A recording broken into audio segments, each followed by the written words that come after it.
Hello বন্ধুরা, আপনারা সবাই ভালো আছেন? আমিও আছি, মোটামুটি আছি। আজকে আপনাদের সামনে একটা নতুন ধরনের রেসিপি পরিবেশন করছি। তার নাম হচ্ছে ওলের কোপ্তাকারি। আপনারা ওল দিয়ে নানা ধরনের রেসিপি খেয়েছেন বা খাচ্ছেন। এই রেসিপিটা হয়তো আপনারা খাননি, তাই আমি পরিবেশন করছি। এটা আমি আপনাদের ভিডিওর অন্তরালে থেকে রান্নাগুলো রেসিপিগুলো দেখাই। আজকে আমি আপনাদের প্রকাশ্যে এসেছি যার ফলে আপনারা আমি কিভাবে রান্নাগুলো করছি সেগুলো আপনারা আমাকে দেখতে পাবেন। এই ওলের ডালনা রেসিপি কোপ্তাকারি করতে আমি ওলটাকে সেদ্ধ করে তার মধ্যে বেসন দিয়ে ছোট ছোট রসগোল্লার আকৃতি করে গড়ে নিয়েছি। আর তারপরে এটাকে আমি সাদা তেলে লাল করে ভেজে তুলব। আর এটা করতে আর লাগছে আমার নুন, হলুদ, লঙ্কার গুঁড়ো, জিরের গুঁড়ো সব মিক্স একটা গোলা করে পেস্ট করে একসঙ্গে গুলিয়ে রেখেছি। হয়ে গেছে আমার গড়া হয়ে গেছে। এই দেখুন আমি গড়ে নিয়েছি। এবার আমি কি আইটেম জিনিস দিয়ে করব সেটা আপনাদের কাছে দেখাচ্ছি। আমি ফোড়নের জন্য তেজপাতা, গরম মশলা, গোটা গরম মশলা, জিরে সব ফোড়ন দিয়ে আমি আলুটাকে আমি লাল করে ভেজে নেব। তারপরে আলুর মধ্যে একটু হলুদ দেব, সামান্য একটু হলুদ দিয়ে একটু ভাজা করে নিয়ে আমি কাশ্মীরি মির্চি, জিরের গুঁড়ো, ধনের গুঁড়ো সব একসঙ্গে মিশিয়ে রেখে সেইটা ওই আলুর মধ্যে দিয়ে দেব। আর আমি এর মধ্যে কাজু বাটা, কাঁচা লঙ্কা বাটা, আদা বাটা আর পোস্ত একসঙ্গে মিক্সিতে পেস্ট করে রেখেছি। আর এখানে আছে গরম মশলা আর টমেটো দিয়ে ভাজবো। আর একটু ব্যালেন্স রাখার জন্য রান্নাটা চিনি দেব, আর ঘি দেব, আর গরম মশলা দেব। এই আমার সব আইটেম। এগুলো দিয়ে আমি এই চিনি দেব, এই ঘি দেব, আর এই গরম মশলা দেব, নুন দেব। এইসব দিয়ে আমি রান্নাটা করব। এবার আমি রান্নার প্রসেসে যাচ্ছি। আমি কড়াইতে সাদা তেল দিয়ে ভাজবো, তাই কড়াইতে বেশি তেল ঢেলে দিচ্ছি যাতে ছাকা ভাজাগুলো ভালো হয়। সেই জন্য আমি বেশি তেল ঢেলে দিলাম।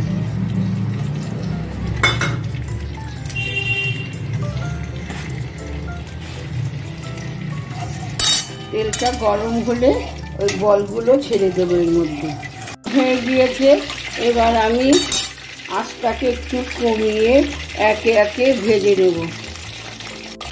লাল করে ভাজবো, একটু সময় লাগবে, টাইম করে ভাজতে হবে। নাহলে আস্তে আস্তে ধীরে ধীরে ভাজতে হবে, না হলে এই বলগুলো ভেঙে যাবে। নরম জিনিস তো, সেজন্য খুব ধীরে ধীরে ভাজতে হবে, লাল করে ভাজতে হবে। আমার সব ভাজা হয়েছে। এবার আমি একে সব তুলে নিলাম। এবার আমি আলু ভাজবো। আলুতে তেল দেব, তেল দিয়ে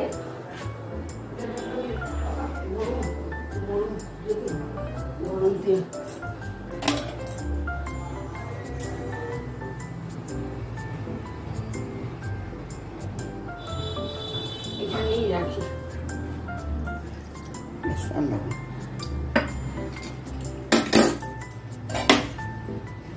গরমই আছে।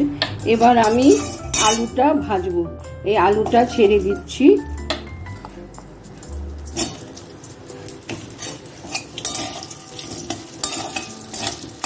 লাল করে আলুটা ভাজবো। আলুটার মধ্যে একটু নুন দিয়ে দেব, যাতে আলুর মধ্যে নুন ঢোকে। একটু নুন দিয়ে দিলাম। এবার আলুটা ভাজবো, লাল করে আলুটা ভাজবো। আমার আলু ভাজা হয়ে গিয়েছে। এবার আমি আলুগুলো কড়াই থেকে নামিয়ে নিচ্ছি।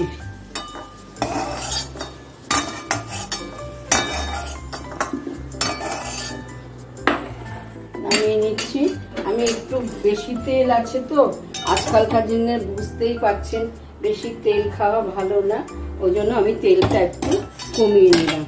এবার আমি সম্বার দেব। এই তেজপাতা দিলাম, লবঙ্গ দিলাম, এলাচ দিলাম, দারচিনি দিলাম, গোটা জিরে দিলাম, আরো দুটো লবঙ্গ দিলাম। ব্যাস, দিয়ে এবার আমি টমেটোটা দিয়ে দেব। টমেটোটা একটু দিয়ে দেব, টমেটোটা যাতে গলে যায় সেই জন্য আমাকে একজন বলেছে টমেটোর মধ্যে একটু মিষ্টি দিয়ে দেবে, ওই জন্য আমি একটু মিষ্টি দিয়ে দিলাম যাতে টমেটোটা গলে যায়।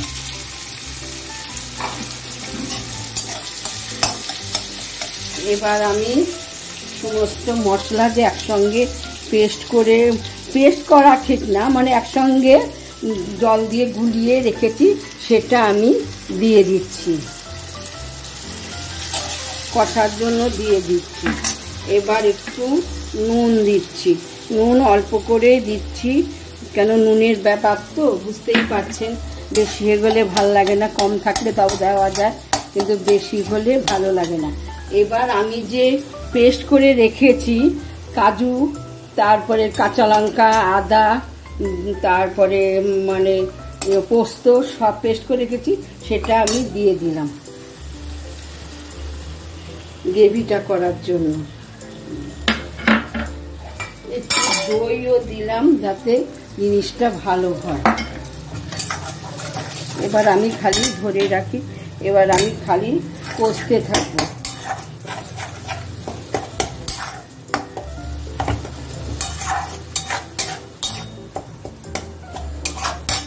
কষতে থাকবো, কষতে কষতে একটা তেল ছাড়বে, তখন তার আগেই আমি আলুটা দিয়ে দেব। এবার আমি আলুটা এর মধ্যে দিয়ে দিচ্ছি,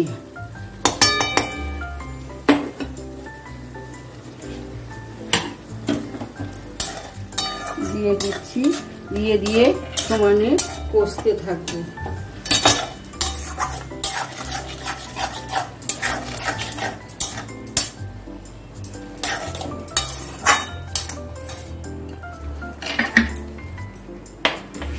একটু মশলাটা যে দিয়ে রেখেছিলাম সেই বাটি ধোয়া জলটা দিয়ে দিই, তাতে গ্রেভিটা টেস্টি হয় বেশি।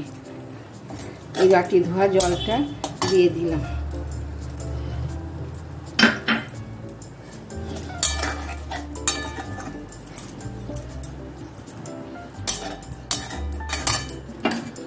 তেল ছাড়তে শুরু করলে আমি জল ঢেলে দেবো। গরম জল করে রাখলাম, গরম জল করে রেখেছি, সেই গরম জলটা দিয়ে দেব।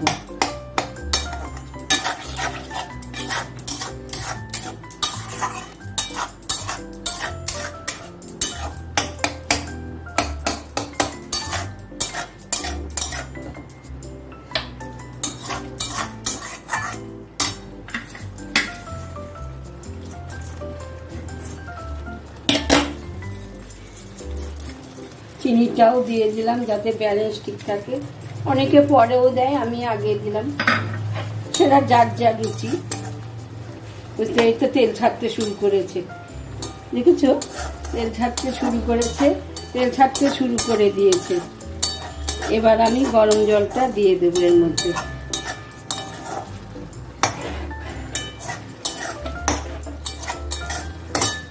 এই গরম জলটা এর মধ্যে দিয়ে দিচ্ছি।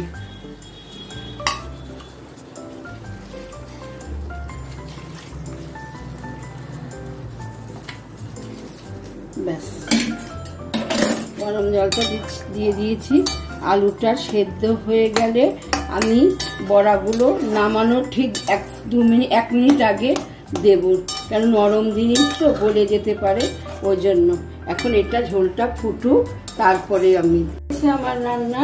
এবার আমি গ্যাস অফ করে দিচ্ছি, দিয়ে একটু গরম মশলা দিচ্ছি আর একটু ঘি দিচ্ছি। ঘি দিলাম, গরম মশলা দিলাম, এবার নাড়িয়ে দেব। নাড়িয়ে দিয়ে এটাকে ঘেঁটে দেবো, মানে নাড়ি দেওয়া মানে ঘেঁটে দেওয়া, দিয়ে সার্ভিং বলে আমি ঢেলে দিচ্ছি।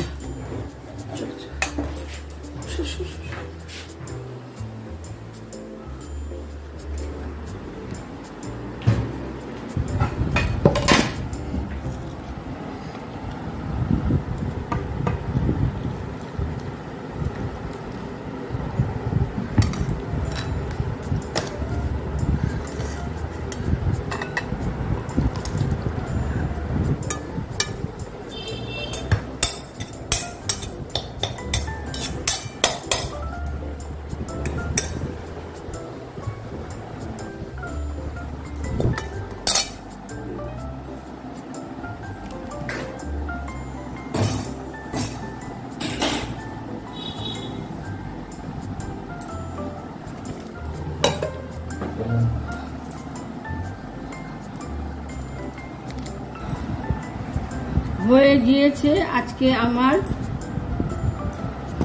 ওলের কোপ্তা কারি। আপনারা দেখুন, দেখে আপনাদের যদি পছন্দ হয় বা ভালো লাগে তাহলে আপনারা নিজেরা রান্না করে খান। আশা করি ভালোই